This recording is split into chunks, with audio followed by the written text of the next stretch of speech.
आजादी के अमृत महोत्सव के उपरांत अमृत काल के प्रथम वर्ष में जब भारत दुनिया का G20 के देशों का प्रतिनिधित्व प्रधानमंत्री मोदी जी के नेतृत्व में कर रहा है, तो भारत ने G20 का थीम भी दिया वसुधैव कुटुंबकम का।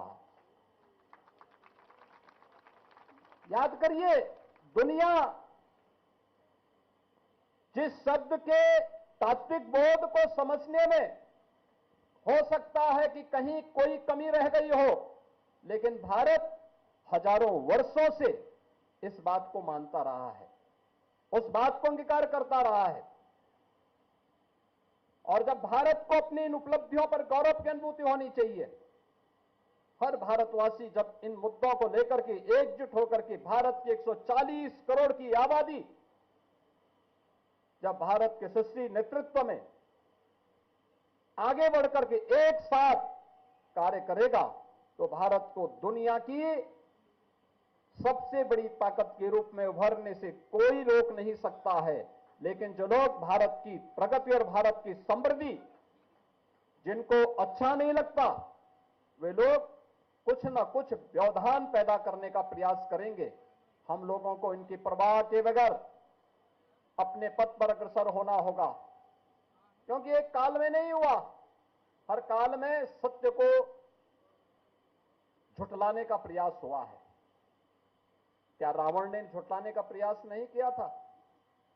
क्या उससे पहले हिरण्यकश्यप ने ईश्वर की और सनातन धर्म की अवमानना करने का प्रयास नहीं किया था? क्या कंस ने ईश्वरीय सत्ता को चुनौती नहीं दी थी?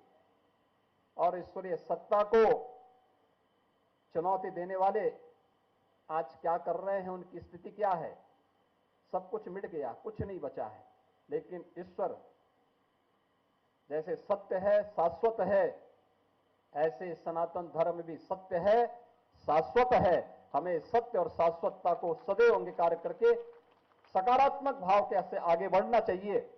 और ये पुलिस के लिए तो खासतौर पर भगवान कृष्ण की ये दोनों प्रेरणाएं कि कर्मण्य वाधिकारस्ते मां फलेषु कदाचन, यानी कर्म करते रहो, फल की चिंता मत करो। निष्काम कर्म की जिस प्रेरणा को उन्होंने दिया था, वह भी प्रेरणादायी है ही, हर नागरिक के लिए है ही। लेकिन साथ साथ परित्राणाय साधूनाम विनाशाय च दुष्कृताम के भाव के साथ सज्जनों की परित्रण, उनके परित्राण के लिए, उनकी रक्षा के लिए, उनके संरक्षण के लिए जहां कार्य करेंगे, वहीं दुष्ट प्रवृत्ति के खिलाफ उतनी ही कठोरता के साथ कार्य करेंगे। और उत्तर प्रदेश जैसे राज्य में पुलिस ने भगवान श्री कृष्ण के इन सभी उपदेशों को अंगीकार करते आज उत्तर प्रदेश के परसेप्शन को बदलने में बहुत बड़ी भूमिका का निर्वहन किया है।